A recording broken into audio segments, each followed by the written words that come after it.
السلام عليكم ورحمة الله وبركاته. وعليكم السلام. الحمد لله وكفى وسلام على عباده الذين اصطفى. أما بعد فأعوذ بالله من الشيطان الرجيم. بسم الله الرحمن الرحيم.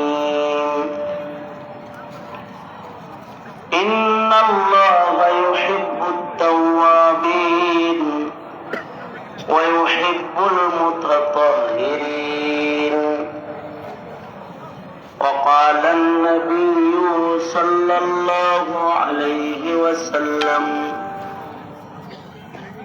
كل أمتي يدخلون الجنة إلا من أبى. قيل من يأبى يا رسول الله؟ قال من أطاعني دخل الجنة ومن عصاني فقد أبى، أو كما قال عليه الصلاة والسلام. اللهم صل على محمد وعلى آل محمد كما صليت على إبراهيم وعلى آل إبراهيم إنك حميد مجيد. اللهم بارك على محمد وعلى آل محمد كما باركت على إبراهيم وعلى آل إبراهيم إنك حميد مجيد. বৃহত্তর ময়মনসিংহ ইত্তেফাকুল উলামা আয়োজিত মহতি ঐতিহ্যবাহী সিরাত সম্মেলনের মোহতারাম সাদার, মোহতারাম সভাপতি, উপস্থিত হাজরাত, বুজুর্গ, উলামায়ে কেরাম,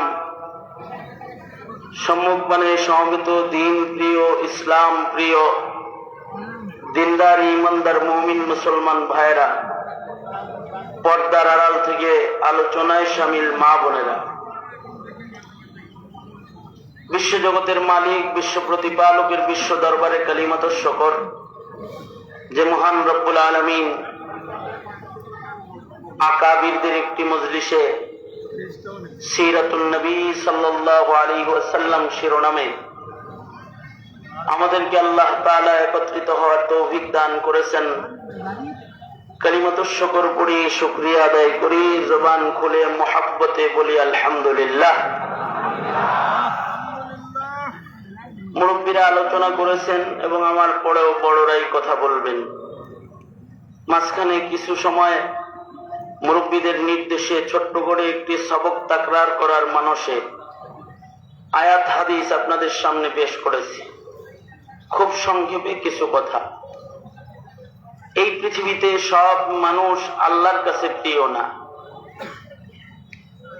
কিছু মানুষ তার বিবির কাছে প্রিয়, কিছু মানুষ সন্তানদের কাছে প্রিয়, কিছু মানুষ আছে তারা তাদের দলের কাছে প্রিয়, কারণ তারা বিবি বাচ্চার হক আদায় করে, দলের হক আদায় করে। নেতা তার হক আদায় করে, কর্মী হিসেবে নেতার কাছে সে প্রিয়। দলের জন্য সময় দেয়, দলের জন্য অর্থ ব্যয় করে, দলের জন্য রক্ত ব্যয় করে, দলের জন্য প্রয়োজনে জীবন দেয়। দল তাদের উপরে খুশি, এক সময় তাদেরকে পদোন্নতি দেয় অথবা সংসদ সদস্যের পদ তাকে উপঢৌকন হিসেবে দেয় অথবা তাকে মন্ত্রিত্বের পদ দান করে। কিছু মানুষের উপরে সরকার খুশি থাকে, সরকারের কর্মচারী হিসেবে সে সরকারের পা চাটা গোলাম হয়, সরকারকে খুশি করে যায়, প্রয়োজনে জুলুম করে, অত্যাচার করে, খুন করে, গুম করে, মানুষ হত্যা করে, নির্দোষকে পাহারা দিয়ে জেলখানায় ঢুকায় আর দোষীকে পাহারা দিয়ে বিদেশ তাড়াইয়া দেয়, বিদেশ পালাবার রাস্তা খুলে দেয়। নির্দোষকে হয়রানি করে, তারা দেখে শুনে রাখে সরকারের খুশি করার জন্য, আর দোষীকে নিরাপত্তা দিয়ে বিদেশ পাঠায় দেয় তাও সরকারের খুশি করার জন্য। এতে তার যা করণীয় সব করে।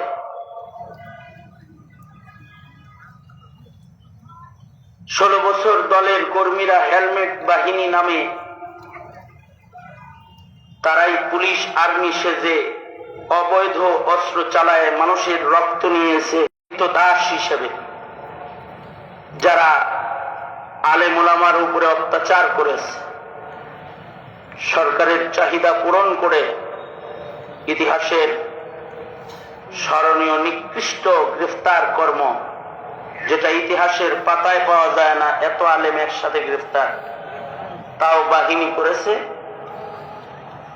মামলা, যে মামলায় গ্রেফতার করে রিমান্ড করে জেল দিয়েছে, মামলাগুলোর বিবরণ শুনলে মানুষ তো হাসবে হাসবে, শয়তানও হাসবে। কারণ আমার নামে মামলা হলো আমি বাইতুল মুকাররমের উত্তর গেটে ককটেল মেরে পালিয়ে গিয়েছি। আমি লক্ষ জনতার মঞ্চে সাক্ষী রেখে বলছি, আল্লাহর কসম, জীবনে আমি ককটেল চোখে দেখি নাই। পত্রপত্রিকায় ছবি দেখেছি কিন্তু ককটেল দেখিনি। আর মামুনুল হককে গ্রেফতার করেছে মোবাইল চুরি আর মানিব্যাগ চুরি মামলায়। গ্রেফতার করে তারা রিমান্ড করার সময় আবার বলে, হুজুর কিছু মনে করেন না, আমাদের তো সরকারের খুশি রাখা লাগে। তাদের উপরে সরকার খুশি হয়ে তাদেরকে পদোন্নতি দিয়েছে। কাউকে পুলিশ প্রধান, কাউকে ডিবি প্রধান, কাউকে র্যাব প্রধান পদ তারা পেয়েছে সরকারের গোলামি করে।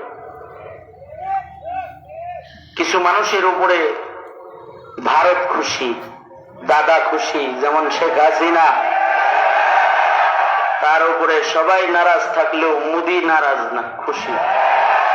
কেউ জায়গা না দিলেও মোদির ঘরে জায়গা আছে, কারণ মোদি খুশি। কোন দেশে তার বসবাসের জায়গা না হলেও ভারতে বসবাসের জায়গা আছে, কারণ তার উপরে ভারত খুশি। অবশ্য গোটা দেশ নারাজ, গোটা দেশ নারাজ বিধায়ী মাটি দিয়ে হেঁটে যাওয়ার সুযোগ পায় নাই, উড়াল দিয়ে চলে পালিয়ে গেছে। কারণ কোন মানুষের নজরে পড়লে, কিছু সাথে না থাকলে থুথু মারার সম্ভাবনা আছে।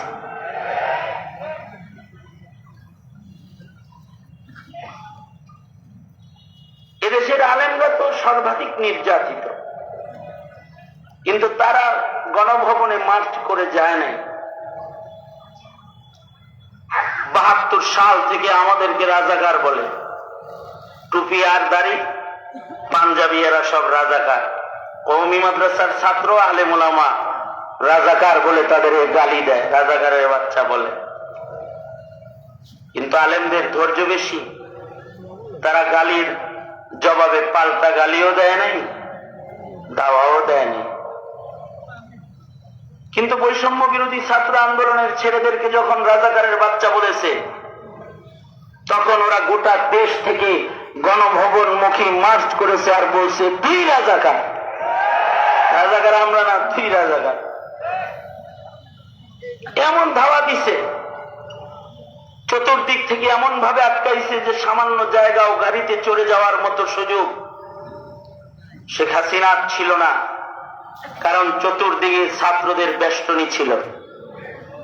শেষ বেলায় উড়ে চলে গেছে, দুঃখজনক বিষয়, খানাটাও খেয়ে যেতে পারে নাই। কত কিছু রান্না করেছে, এগুলো সব ছাত্ররা খাইছে। পুকুরের মাছগুলো তুলে নিয়ে গেছে, হাঁসগুলো ধরে নিয়ে গেছে, এমনকি জানালার পর্দাও খুলে নিয়ে গেছে। সরু সামান যে যা নিতে পারছে গনিমতের মাল লয়ে গেছে। হাসিনার বিছানায় শুয়ে জুতা পায়ে সেলফি তুলে জালেম তাড়ানোর আনন্দ আর উল্লাস তারা প্রকাশ করেছে। গণভবন দেখলে বড় করুণা লাগে। গণভবনের চতুর্দিকে ডবল গাঁথনির ইট নাই, ছাত্ররা খুলে ফেলেছে। বুবুর তো অনেক জেদ, বুবু অনেক জেদি, প্রতিশোধী। জেদ করে যদি ওই দিন একটু সাহস করে বসে থাকতো, তাহলে যে কি দেখা যেত আল্লাহ জানে ভালো। তবে আমার মনে হয় বুবু যদি বসে থাকতো ওখানে, তাহলে ডবল গাঁথনির ইট যেমন গণভবনের চতুর্দিকে নাই, খুলে ফেলেছে, ছাত্ররা হাসিনাকে ফেললে গায়ের চামড়া খুলে ফেলত, চামড়া খুলে। কিন্তু উনি বুদ্ধি করে চলে গেছে, যেখানে থাকা যায় সেখানে চলে গেছে। তিনি যাকে খুশি করতে পেরেছে তার কাছে চলে গেছে। মুমিনের যাওয়ার জায়গা তো ভারত না, মোদির ঘর না। মুমিনের যাওয়ার জায়গা আল্লাহর ঘর, জান্নাতুল ফিরদাউস। তবে কিছু মুমিন আল্লাহর কাছে যাওয়ার জন্য তারা আল্লাহকে খুশি করে। কিছু মুমিনের উপরে আল্লাহ তাআলা খুশি। যাদের উপরে আল্লাহ খুশি এরাই সফল।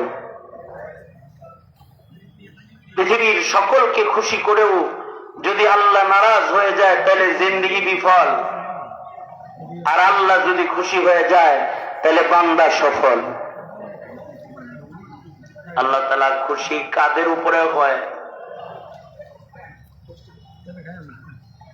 আল্লাহ তাআলা ঈমানদারদের উপরে খুশি। যারা ঈমানদার তাদের উপরে আল্লাহ তাআলা খুশি, আল্লাহ তাদের ভালোবাসেন। আল্লাহু ওয়ালিউল্লাযীনা আমানু। জমিনের সব মানুষের উপরে আল্লাহ খুশি নন। যার অনেক টাকা তার উপরে আল্লাহ খুশি নন। যার অনেক সুন্দর চেহারা তার উপরে আল্লাহ খুশি নন। আল্লাহ তাআলা খুশি যার ঈমান আছে তার উপরে। ফকির হইল ঈমানদার তার উপরে আল্লাহ খুশি। দেখতে অসুন্দর হলেও লোকটা ঈমানদার। ঈমানদারের অভিভাবক কে? জোরে আওয়াজ করে বলে আল্লাহ। ঈমানদারের উপরে আল্লাহ তাআলা খুশি। একজন ঈমানদার যতক্ষণ জমিনে থাকবে ততক্ষণ লা তাকুমুস সাআহ, কিয়ামত হবে না। আর সর্বকনিষ্ঠ ঈমানদারকেও আল্লাহ তাআলা ভালোবাসেন। একেবারে এই উম্মতের সর্বকনিষ্ঠ ঈমানদারকে আল্লাহ তাআলা এমন পৃথিবীর 10 পৃথিবীর সমান জান্নাত দান করবেন।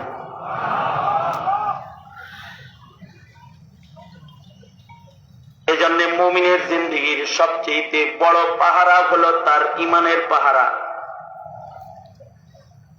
মুসলিম ভূখণ্ডের মুসলমানের সবচেয়ে বড় পাহারা হলো ঈমানের পাহারা।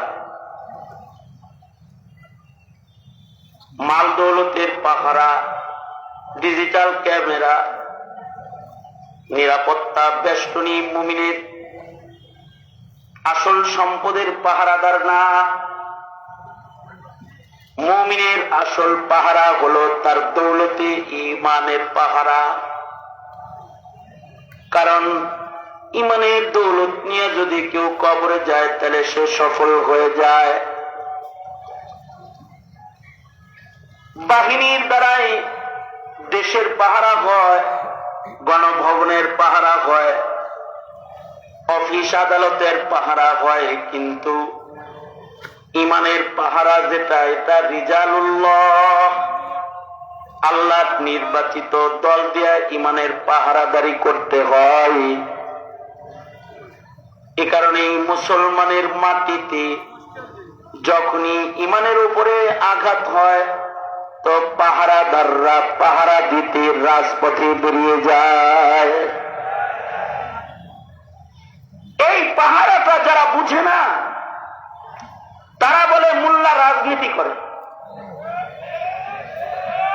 খতিব সাহেব যখন মুসল্লিদের ঈমানের পাহারা দেয়, না বুঝা তার জাহালাত আর মূর্খতার কারণে সে বলে খতিব সাহেব রাজনীতি করে। আলেমে দ্বীন জাতির সামনে বসে যখন ঈমানের কথা কয়, সে জাতির ঈমানের পাহারা দেয়। আর বেবুজ মূর্খ যারা, তারা বলে মৌলবী রাজনীতি করে, মৌলবী সরকারের বিপক্ষে কথা বলে। আলেম ওলামারা তো ঈমানের পাহারাদার।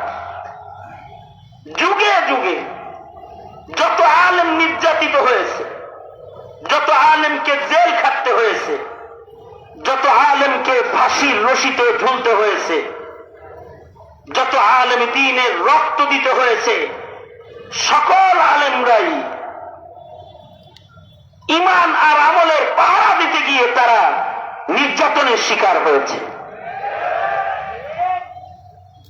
কারণ জাতির ঈমান আমল ঠিক করার জন্য নবী আর আসবে না, আলেমরাই নবীজির রেখে দেওয়া আমানতের পাহারাদার। নবীরা জাতির ঈমান আমল পাহারা দিত, আর নবী আসবে না। কিয়ামত পর্যন্ত নায়েবে নবী আসবে। এইটা এই উম্মতের শান যে এই উম্মতকে আল্লাহ তাআলা নায়েবে নবী দান করেছেন। বাবা আদম থেকে শুরু করে ঈসা আলাইহিস সালাম পর্যন্ত কোন নবীর উম্মতের ভেতরে নায়েবে নবী নাই, কিন্তু আমাদের নবীর উম্মতের মধ্যে কিয়ামত পর্যন্ত নায়েবে নবী আল্লাহ দান করছেন, করবেন। কারণ এটা খাতমে নবুয়তের একটা দলিল।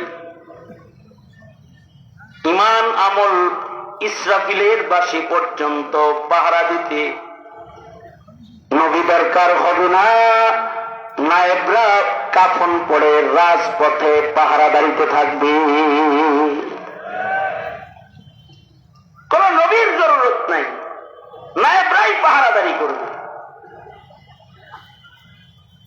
সেই পাহারাদারি তাবেঈন থেকে শুরু করে আজ পর্যন্ত চলে এসেছে, এবং এই পাহারাদারি করতে গিয়েই আলেমরা জেল খেটেছে। ইমামে আজম আবু হানিফা জেল খেটেছেন, তবে তাবেঈরা জেল খেটেছেন। কি কইরা?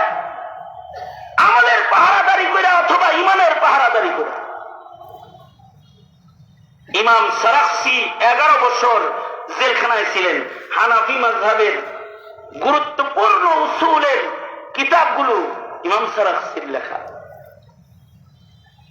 এবং আশ্চর্য বিষয় হলো, আমাদের আকাবিররা জেলখানার থেকেও আমাদের খেদমত করেছেন। 484 হিজরিতে ওফাত ইমাম সারাখসি। সেই 1100 বছর, 1000 বছর আগের কথা। কি বলে জেলে গেলেন? জমানার বাদশা সে কুমারী মেয়ের সাথে, বান্দির সাথে যৌনাচার করবে। অর্থাৎ বান্দি তো ব্যবহার করা যাবে, কিন্তু এই বান্দিটা কুমারী বান্দি, এখনো পর্যন্ত তার মাসিক চালু হয় না, ঋতুস্রাব একবারও হয় না। সে এই কুমারী দাসীর সাথে নিজের খাহেশ মিটাবে, যার এখনো ঋতুস্রাব হয় না। ইমাম সারাসি ফতোয়া দিলেন, যদি ঋতুস্রাব না হয় ওই বান্দির সাথে যৌন চাহিদা পূরণ করা তার মনিবের জন্য জায়েজ নেই। আগে একটা ঋতুস্রাব হইতে হবে, তাহলে বাচ্চা এটা পেটে যদি আসে তো বাচ্চা কার, পিতার পরিচয় নিশ্চিত হবে। সুতরাং ঋতুস্রাব হওয়ার আগে তার সাথে মেলামেশা করা যাবে না। এই সামান্য একটা কারণের জন্য ইমাম সারাসিকে জেলখানায় দিয়েছে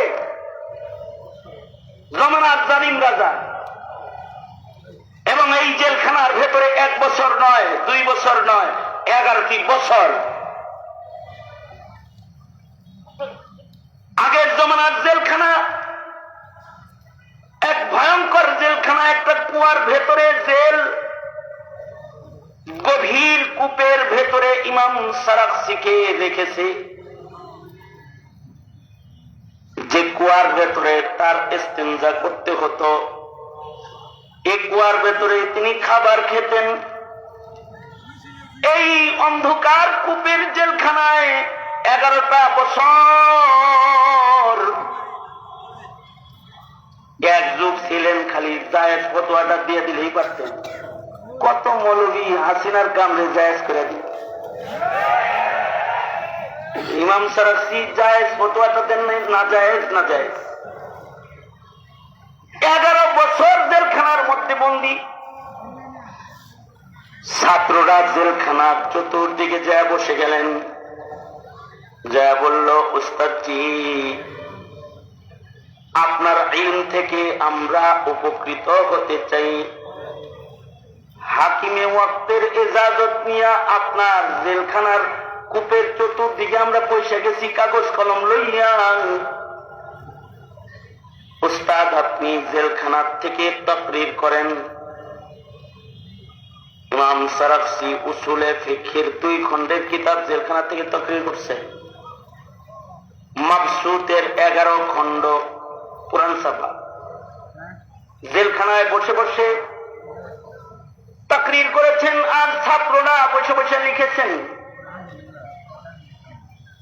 কুওয়াতে হাফিজা আর ইলমের গভীরতা এত যে 11 বছর কিতাবের সাথে কোরআনের সাথে দেখা নাই। উলাইকা আবাই, ওনারা আমাদের বাপ দাদা। জেলখানায় বসে বসে 11 বছর তাকরীর করেছেন, মাবসুত লেখা হয়েছে, নতুন খণ্ড 30 খণ্ডে ছাপা হয়েছে। এই 30 খণ্ডের কিতাবের পূর্ণাঙ্গ তাকরীর কিতাবের মুকাদ্দমায় আছে। উনি বলেন, আমি যে মাসায়েল বলতেছি আমি এখন কুয়ার ভিতরে আছি। কূপের ভেতরে বসে বসে তাকরীর করেছেন, কিন্তু ওনারা মুখলিসিনদের সরদার। গভীর কূপে বসা তাকরীরকে আল্লাহ তাআলা জমিনের উপরে রেখে দিয়েছেন। আজও আমরা সেই কিতাব থেকে উপকৃত। জেলখানায় বসে বসে লিখতে পারছেন, কিন্তু জমানার ইনহিতাত, আমরা এসি ঘরে বসে পড়তে পারি না। উনি জেলখানায় বসে বসে শাগরেদদেরকে লেখাইছেন আর কিতাব রচনা করেছে। এসি রুমে বসে পড়ার মতো ভাগ্য আমাদের নাই। ফেসবুকের ভেতরে আমরা রাত কাটাই, সারা রাত কেটে যায়। কিন্তু ওনারা এই জেলখানার ভেতরে বসে ইলমি দ্বীনকে সাপ্লাই দিচ্ছেন। ওনাদের এই কোরবানির কারণে আমাদের কাছে উসুলে ফিকহ এসেছে, আমাদের কাছে ইলমে নাহব এসেছে, ইলমুস সারফ এসেছে, ইলমুস সিরা, জেলখানায় বসে লেখা কিতাব, যে আমাদের আকাবির জেলখানায় বসে কিতাব রচনা করেছেন। কি বলে জেলে গেছেন যে বান্দির সাথে তুমি নিজের খাহেসাত মিটাইতে পারবে না হায়ে দেওয়ার আগে, বাস এতটুকুন মাসালা আমলের জায়গা। এইটার কারণে জেল। আলেমরা তো এমনই কঠোর, কারণ নবী আসবে না, তারা উম্মতের ছোট্ট একটা হারামকে হালালের পথে যাইতে দিবে না।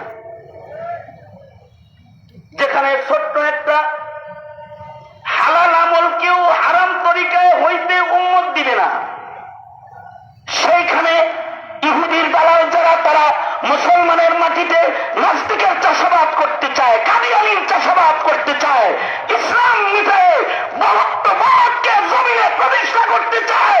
মৌলবী চুপ থাকবে কেমনে? তোমরা যারা বুঝো না তারা বুঝবাও না কোনদিন, মোল্লাই বুঝে, বুঝো না তোমরা। জাতির ইমান নিয়ে যখন তারা হেসা করে, তখন তুমি চাকরির চিন্তা করো। জাতিকে যখন কাদিয়ানি বানায়, তখন পুলিশের পোশাক পরে মুসলমানের দেশের নাগরিক হয়ে তুমি কাদিয়ানির পক্ষে কাজ করো। 22 দিন রিমান্ড ছিল আমার, 22 দিন। 22 দিনের রিমান্ডের ভেতরে এক পুলিশের আজব প্রশ্ন, হুজুর কাদিয়ানিরা কি আসলেই কাফের? হাত তো হ্যান্ডকাপ লাগেন না পিছনে, আর সামনে হইল হকি স্টিকার স্ট্যাম্প লয়ে জিগাইতেছে। মনে মনে বলি যে হাতগুলো যদি খোলা থাকতো রে, তাহলে এখন আগে তোর একটা বক্সিং দিয়ে তোর নাকের বদনাটা খুলে ফেলাই দিতাম আগে। তুই বলস কাদিয়ানি কি আসলেই কাফের? আমি বললাম হ্যাঁ কাফের। কেন কাফের? এই কারণে কাফের। তারপরে বলে জিনিসটা একটু সলিউশন করে চলা যায় না তাদের লোকে? কাদিয়ানির লোকে সলিউশন করে চলবো?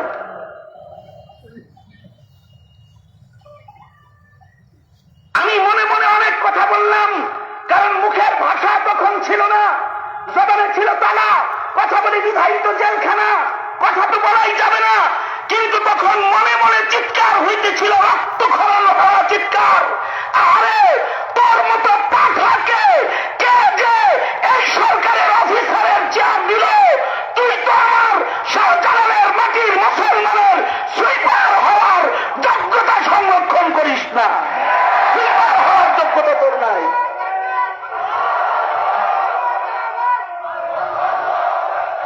যখন এই মাটির পুলিশ অফিসার কাদিয়ানি কাফের এটা জানে না, যখন এই মাটির ওসি ডিসি নাস্তিকের বিচার হওয়া উচিত জানে না, তখন তো নির্যাতন হবেই,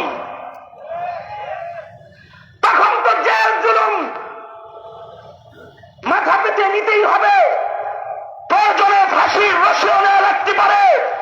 তবে হে নায়েবে নবীর কাফেলা, তোমাদেরকে বলছি, একটা হালাল কাজকে সুন্নাত তরিকার বাইরে না করতে দিলে যদি 11 বছর শাস্তির জেলে থাকতে পারে, ইমাম ইবনে তাইমিয়ার জানাজা যদি জেলখানা থেকে বের হতে পারে, সকালবেলায় জানাজা বের হয়েছে, সন্ধ্যাবেলায় দাফন হয়েছে, লক্ষ লক্ষ নারী পুরুষ যদি ইবনে তাইমিয়ার দেহের উপরে, মৃত দেহের উপরে কাপড় ছোঁয়া, সে কাপড় ঘরে রাখাকে নিয়ামত মনে করতে পারে, তাহলে মনে রাখবে যারা ইমানদার তাদের জিন্দেগি এমনই, প্রয়োজনে জেল হবে, প্রয়োজনে ফাঁসি হবে।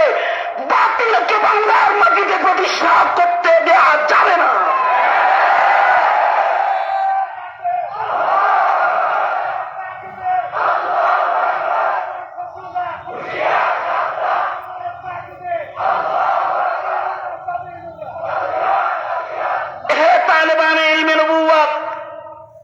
কথা খুব সোজা সাপটা, এখনই সময় কাদিয়ানিকে কাফের ঘোষণা করার। করে জোরে বলো, ঠিক না ঠিক? জোরে বলো। প্রয়োজনে রক্ত দিয়ে হলেও কাদিয়ানীকে কাফের ঘোষণার ডাক যদি আমাদের আকাবিররা ডাক দেয়, রক্ত দেওয়ার জন্য কারা কারা রাজি আছে?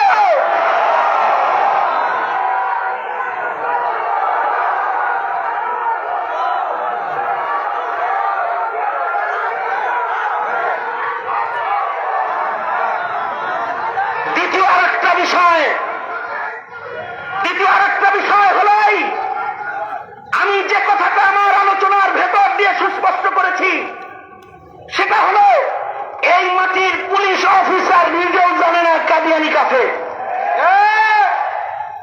সেই মাটির পুলিশ অফিসার জানে না কাদিয়ানী কাফের, যেই মাটির ডিসি জানে না নাস্তিকরা অপরাধী, যেই মাটির ওসি ইউনো বুঝে না বিদআতি কি জিনিস, শিরক কি জিনিস, যেই জাতি এগুলো বুঝে না, ওই জাতি কাদিয়ানী বুঝবো কেমনি? যারা কাদিয়ানী বুঝে না ওরা কাদিয়ানী কিভাবে বুঝবে? কাদিয়ানী বুঝা হলো সোজা, সাদিয়ানী বুঝা হলো খুব ডাকা। কারণ সাদিয়ানী আজকের মাহফিলেও এখানে বসা আছে, তাকে কেন যায় না ওটা সাদিয়ানী? যারা কাদিয়ানী চিনে না, নাস্তিক মুরতাদ চিনে না, তারা সাদিয়ানী কিভাবে চিনবে? সুতরাং এই জাতিকে কাদিয়ানী, সাদিয়ানী, নাস্তিক, মুরতাদ, বেঈমান চিনাইতে শুধুই মাত্র গর্জন আর মাহফিল যথেষ্ট নয়। এইটা চিনাইবার জন্য 17 কোটি মুসলমানের মাটির স্কুল, কলেজ, ইউনিভার্সিটির ভেতরে দিনিয়াতকে প্রবেশ করাইতে হবে, নবী চিনানোর ইলম প্রবেশ করাইতে হবে, ওয়াহদানিয়ত চিনানোর ইলম প্রবেশ করাইতে হবে। ইত্তেফাকুল উলামা শুধু নয়, বাংলাদেশে যেখানে যাই সেখানেই বলি, মুরব্বীরা এখন ডাক দেন, এখন আবার শিক্ষা কমিশন সুন্দর করে গঠন করে 17 কোটি মুসলমানকে ঈমান শিখানোর সময় এসেছে। হয়তো তোমরা সিলেবাসের ভেতরে এই গোমাতা আর ট্রান্সজেন্ডার আর কি বলে এটাকে ডারউইন, যেগুলো ঢুকায় রেখে গেছে, এগুলোকে বাদ দিয়ে হয়তো দিনিয়াত এর ভেতরে প্রবেশ করাবে, অন্যথায় এ জাতি শিক্ষা মন্ত্রণালয়ের দিকে মার্চ করবে। জাতিকে ঈমানের ব্যাপারে মূর্খ করে গড়ে তোলা হয়েছে। সংসদে বসে জাতির প্রতিনিধিত্ব যারা করে তারাও কাদিয়ানী সম্পর্কে জানে না, তারা নাস্তিক মুরতাদ সম্পর্কে জানে না। কারণ ঈমান কোন পথে চলে যায়, ঈমান কেমনে হিফাজত হয়, এটা প্রজন্মের মুসলমানরা এখন বুঝে না। শুধু মামুনুল হক গর্জন দিল, আরেকটা তকবীর মাল্লা, জুনায়েদ আল হাবিব গর্জন দিল, আরেকটা তকবীর মাল্লা, তাতে হবে না। রক্ত ছাড়া এই পৃথিবীতে কিছু হয় নাই, রক্ত দেওয়া ছাড়া কিছু হয় নাই। হ্যাঁ, বাংলার মাটিতেও রক্ত লাগবে, সবকিছুকে ঠিক করার জন্য জীবন দিতে হবে, জীবন দিতে হবে। আর এই রক্তের উপরেই নির্ভর করে চতুর্পাশে ভারতের যে মহড়া রয়েছে, এ মহড়া ভেঙে যদি দিল্লির লাল কেল্লায় কালেমার পতাকা উড়াতে চাও, তাহলে বাংলাদেশকে খিলাফত আলাম মিনহাজিন নবুওয়াত প্রতিষ্ঠার ময়দানে ঝাঁপায় পড়তে হবে। সুতরাং হে জাতি, তোমাদেরকে বলবো, শুধুই মাত্র মিম্বর, মেহরাব আর আলোচনার মঞ্চ নয়, যে কোনো কুরবানির জন্য তৈরি হও। রাজি আছো তো? ইনশাআল্লাহ রাজি তো?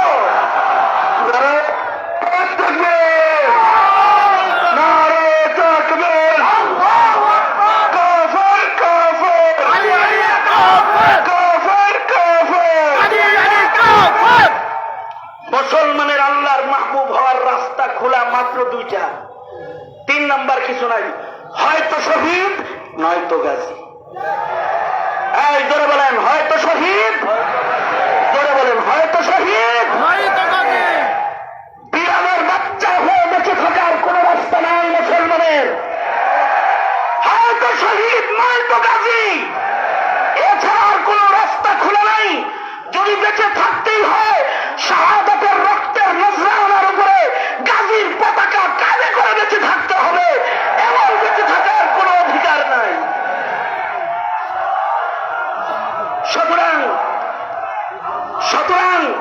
কাদিয়ানীকে কাফের ঘোষণা করা এবং নাস্তিক মুরতাদের মৃত্যুদণ্ডের আইন পাশ করা, সংসদে উলামায়ে দ্বীন তথা দ্বীনের আধিক্যকে প্রতিষ্ঠা করা, খেলাফত আলা মিনহাজিন নবুওয়াকে জমিনে বাস্তবায়ন করা, মুসলমানের শিক্ষা সিলেবাসকে ইমানের শিক্ষা সিলেবাস করা, সংবিধানকে সম্পাদনা করে 17 কোটি মুসলমানের সংবিধান করা, এই সকল বিষয় যদি কোন ডাক আলেমরা দেয় সবাই ময়দানে ঝাঁপিয়ে পড়তে রাজি ইনশাআল্লাহ। আল্লাহ সবাইকে কবুল আর মঞ্জুর করুন, আমিন। ওয়া আখিরু দাওয়ানা আলহামদুলিল্লাহি রাব্বিল আলামিন। আসসালামু আলাইকুম ওয়া রাহমাতুল্লাহ।